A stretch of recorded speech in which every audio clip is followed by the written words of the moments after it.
Today we are going to make and decorate a red velvet chiffon cake. These are the ingredients.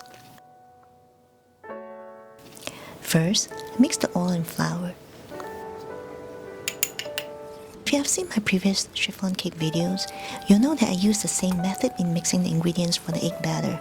That is, first combining the oil and flour, then other ingredients. As you can see in all of my videos, this method is simple and works for all chiffon cake recipes. First combining the oil and flour won't develop gluten. You can stir it any way you want and you don't have to sieve the flour neither. Now sieve the cocoa powder in there and mix well. The cocoa powder will absorb the moisture quickly, and that's why I didn't mix it with the flour earlier. If not, it will be harder to stir.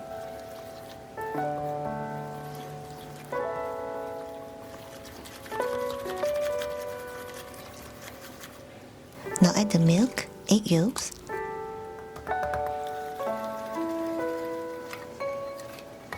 and red velvet bakery emulsion.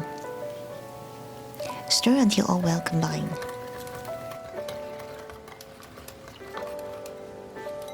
Now let's whip the egg whites. Add cream of tartar to the egg whites and beat on high speed.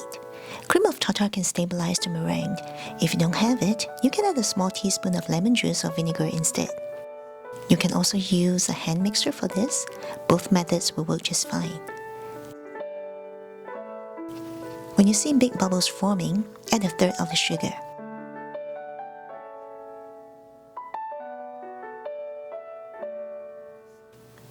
Continue to beat on high speed.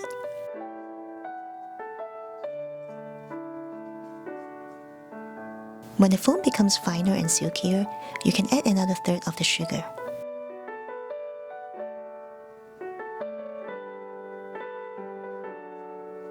Continue to beat on high speed.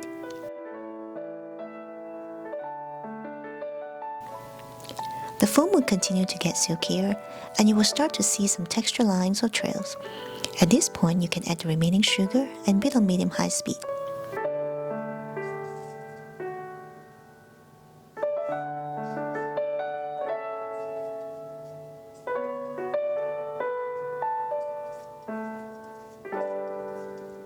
Continue beating until you see some stiff peaks.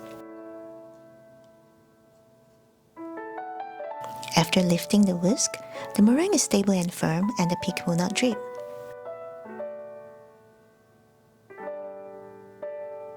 Scoop about 1/3 of the egg whites to the batter and fold it in gently. This is to lighten the batter initially and prepare it for the rest of the egg whites.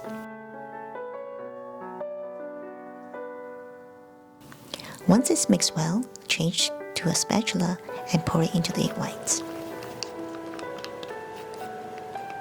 Continue to fold gently until it's all combined.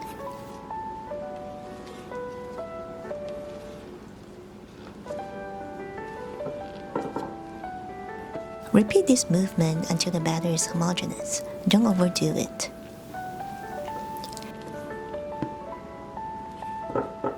Transfer the batter to the pan immediately. Shake it, tap it a couple of times to get off the big bubbles, and draw a few circles with a toothpick to flatten the surface. Place it in the preheated oven and bake it at 300 degrees for 50 minutes. Personally, I prefer to bake it at 300 degrees for 40 minutes, then increase the temperature to 320 degrees for 5 minutes. This is after a few testings with my oven, as oven temperature varies. If I just bake it at 300 degrees for 50 minutes, even though it's perfectly baked, the top of the cake will be a bit sticky after it's cool. So if you have the same problem, you can do the same switch.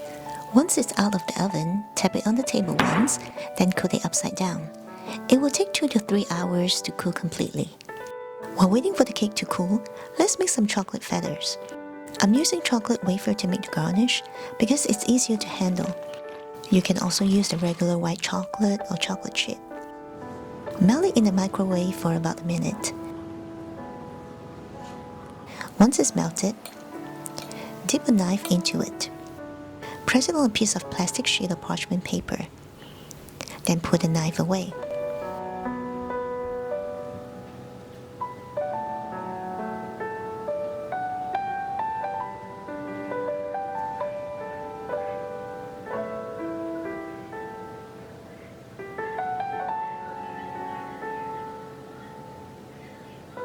Next, I'm going to bend the sheet and insert it into a cardboard tube to set, so that they will have a slight curve. You can skip this step if you don't have any tube you can use. Put them in the fridge. They will get hardened very quickly.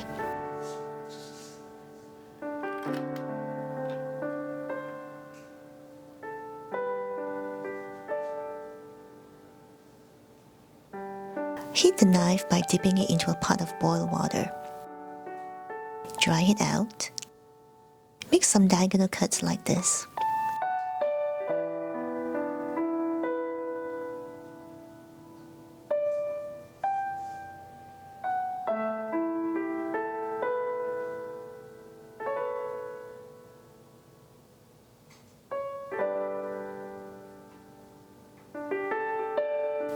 And this is it.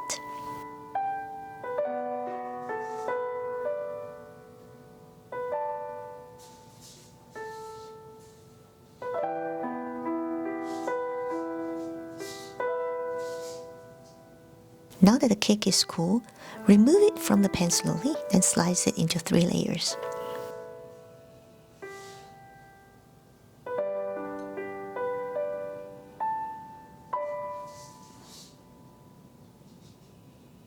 Remember to flatten the top as well. For this extra part, we're going to crumple it and use it as part of the decoration later. Chiffon cake is usually more moist than other regular sponge cake, so it may be hard to get very fine crumbs out of this. If this bothers you, you can pop this into the oven and bake it at a low temperature to dry it out a little more. You have to keep an eye on it to make sure you don't burn it. Now let's make the cream cheese whipped cream frosting. Put the room temperature cream cheese in a bowl and whip until smooth.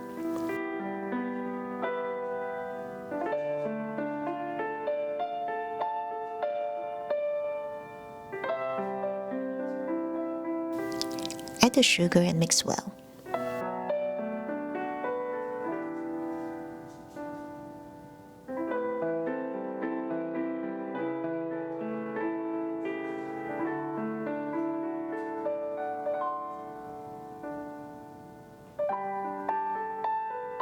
Now add 1/8 of a teaspoon of salt.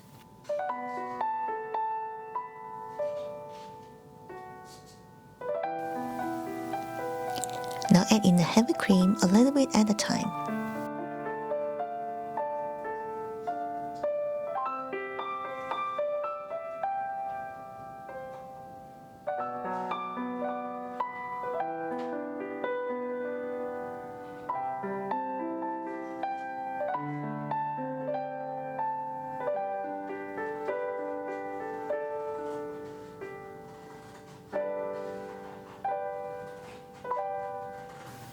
Mix until it comes together.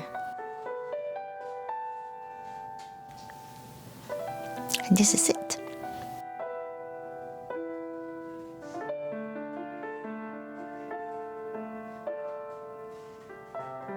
We're going to start decorating it. Add a little bit of cream at the bottom to secure the cake to the cake board.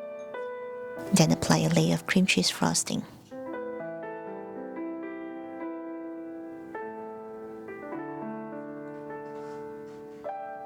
Repeat these steps.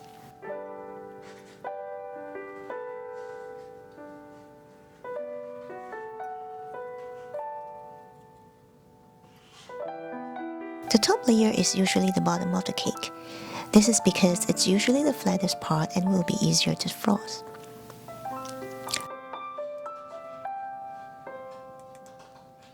I want this to be a semi-naked cake, so it's actually easier to frost because you don't have to scrape until the cream is perfectly even on the side.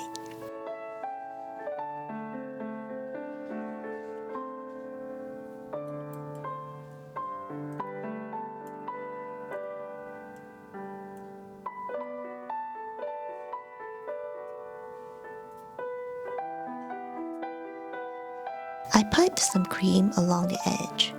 Now I will add the cake crumbs in the middle.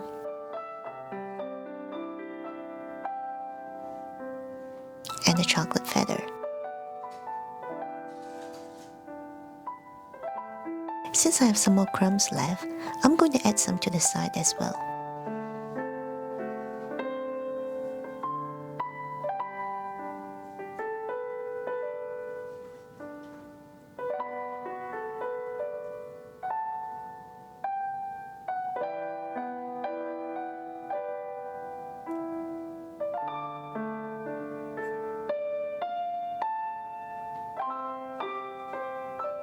And this is now completed.